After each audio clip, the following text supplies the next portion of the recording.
Today we are luckily joined by the man who is making his pro debut next weekend at Eternal 74, Tassar Malone. Tassar, thank you so much for giving us some time today, man. I know you're in the gym at the moment, so how's your day been so far? I know you guys train on Saturday, so how was your session?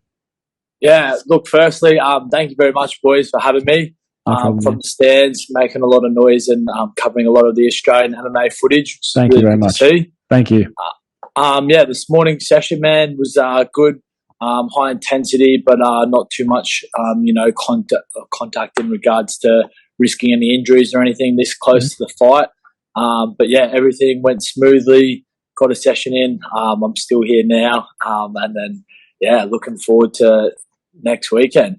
You're awesome, man. Well, look, we're exactly 1 week out now from the pro debut. So, first question for me, man, was there any major adjustments or changes you had to make to this camp, considering it is your pro debut, longer rounds and that sort of stuff. So, were there any major adjustments you had to make for this camp? As you touched on, longer rounds. So we then changed our pace and tempo to match that and increase our fitness levels for those fives as well. And another thing, I guess, is something I've been excited for, but the elbows. Yeah. So, making those adjustments, bringing those into play, which I'm really looking forward to. So, yeah. Awesome. For sure. Awesome. So, Tassar, I want to sort of take you back to the year 2021, because I think that year really sort of emphasizes and shows your drive and sort of your passion for the sport and to continue, because I just want to know, did sort of, losing a few fights, which happens to everyone in the game, and especially to the tough opponents that you had, did it ever sort of have you second guessing your position in the sport and maybe considering walking away at all? I'll be honest, it definitely did, man. There's, I suppose, in life, but also this sport, man, it's very, very challenging. The highest highs, the lowest lows.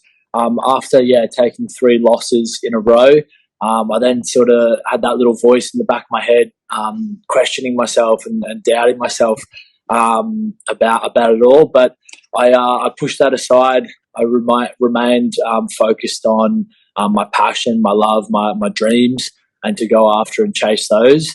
And those losses ended up being the best things for me, because I bottled them all up, used them as fuel and motivation, and got straight back on the horse.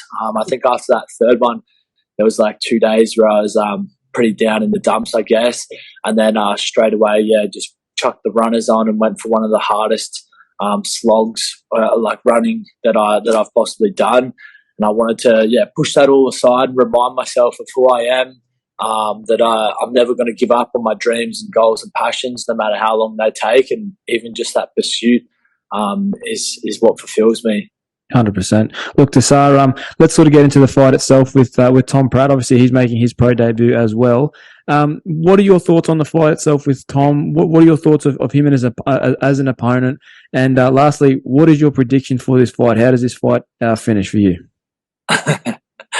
Look, first things first, I'm very much a martial artist in the gym, on the mats, and outside of life. So with all due respect to Tom, he's a crafty fella, got good skills, and he's been around for a while, training with some high-level guys. I'm super excited for the fight. I'm very confident and definitely see myself getting the job done with my hand raised. And I'm very much someone that jumps on opportunities. So I'm not going to be looking for anything in particular. A fight is a fight at the end of the day.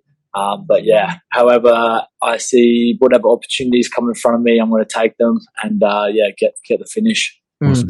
And Tassar, that really leads into my next question, and you kind of touched on it, which is during your fights, you do jump on sort of any small opportunities that your opponents present you. And because, all your victories have come from finishes, from submissions to TKOs and KOs. And, I'm just wondering, is sort of going for the finish something that you emphasize in your approach in training, or is it just, as you said, something that if it presents itself in the fight, you just jump on it 100%?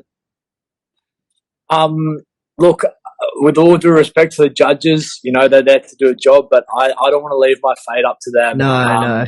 I'm sure you've seen, and everyone else in the fight game, that there are some questionable decisions that are made, and I don't ever really want to put my fate in those hands, I guess. I'm very much someone that looks to finish all my fights. I've got that 100% finish rate from my wins. Obviously, I have taken some losses as well, but yeah, I want to keep that ball going, especially into the pro scene now, and really put a stamp on the Australian scene.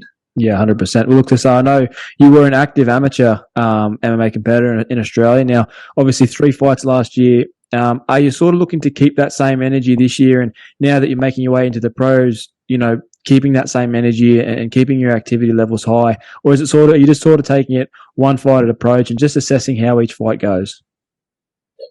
I've got a saying that I live by for a long time, and that's tomorrow's never promised. So I'm very much someone that's in the moment, very present. Yeah, tomorrow's not promised. So I focus on what's in front of me. I go 100% at that, and then I'm from there. Yeah, obviously I love being active. I love this sport. We'll see what happens. Obviously, first priority is next weekend.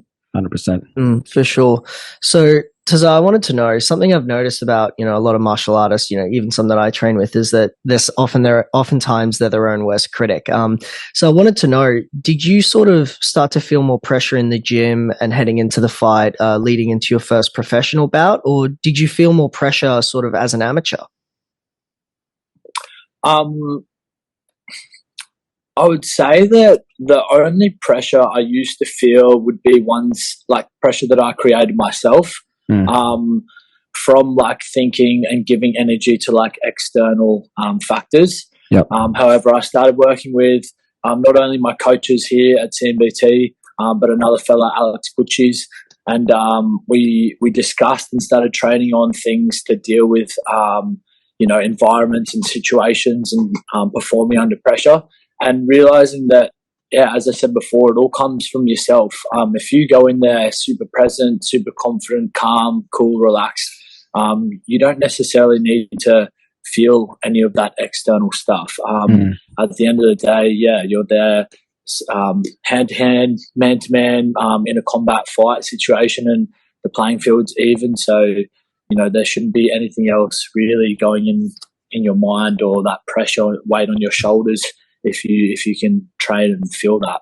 100%. Tassar, look, man, last couple ones from us. Don't want to keep you too long. I know you're sort of heading into training soon, so don't want to take up too much of your time. But obviously, we know your training partner is one of the Gold Coast finest, Shannon Ross. And look, seeing him reach the UFC and through the adversity that he's gone through to get to the UFC, how much sort of motivation does it give you that, depending on whatever adversity you face, that you can get over anything and still reach the goal, or still reach the heights? Because I can imagine your goal, your end goal, would be the UFC. Yeah, correct. I definitely want to get to the highest levels that I possibly can.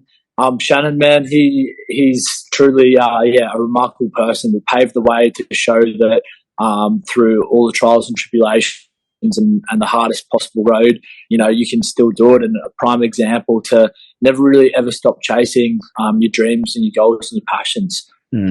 So he's a prime example. All the boys down here, Shannon, all the coaches, everyone's really got a good vibe and feel around each other. We all help each other, inspire and encourage. So yeah, it's just a great place to be, great community, people around. So yeah. Love it. For sure. So, look, Tassar, last one from me, man. I just wanted to know, was your plan from day one walking into a martial arts gym to become a professional fighter, or was it something that you discovered you really wanted to do sort of along the way in your martial arts journey? I came from a soccer and AFL background, had never been in any fights or done any martial arts throughout like my whole life. And then I was playing AFL, thought I was going to get close to making it in the AFL scene. Didn't happen.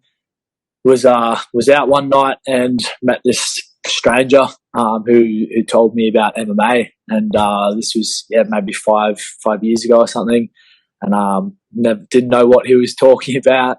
He told me to come down, try it out. I tried one session and just fell in love and was like, this is what I want to do.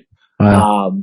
So yeah, hats off to that bloke. Still don't know him, but that's awesome.